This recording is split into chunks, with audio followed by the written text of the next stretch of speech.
ఓం భగవాన్ శ్రీ సత్యసాయి బాబాయ నమః. సీతాన్వేషణ. శ్రీరామచంద్రమూర్తి సీతాదేవిని అన్వేషించు నిమిత్తము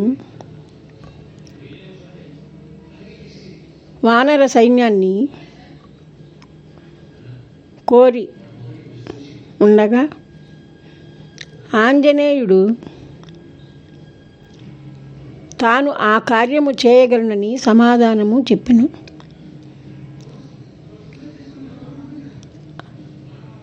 శతయోజన విస్తీర్ణ సముద్రమును అవలీలగా దాటి లంకను చేరి సీతామహాసాధ్వి అన్వేషణలో తప్పక కృతకృత్యుడనై తిరిగి రాగలను అని సమాధానం చెప్పినాడు. ఎలా నాయనా, అంత దూరం ఎలా వెళ్ళగలవు? మున్నెన్నడు ఎరుగని సీతామాతను ఎలా గుర్తించగలవు అని రాముడు ప్రశ్నించినాడు.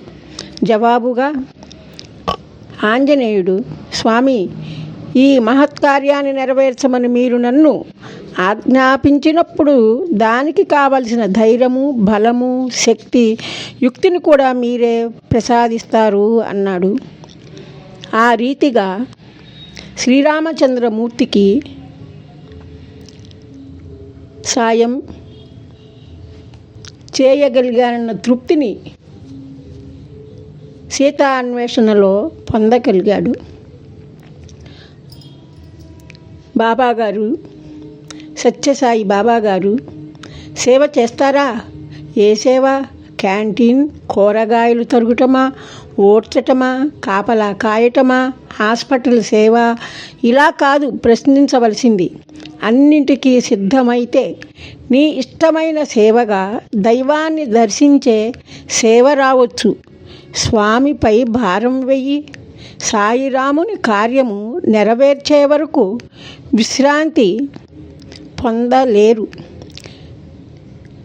అని సేవ గురించి స్వామి చెప్పి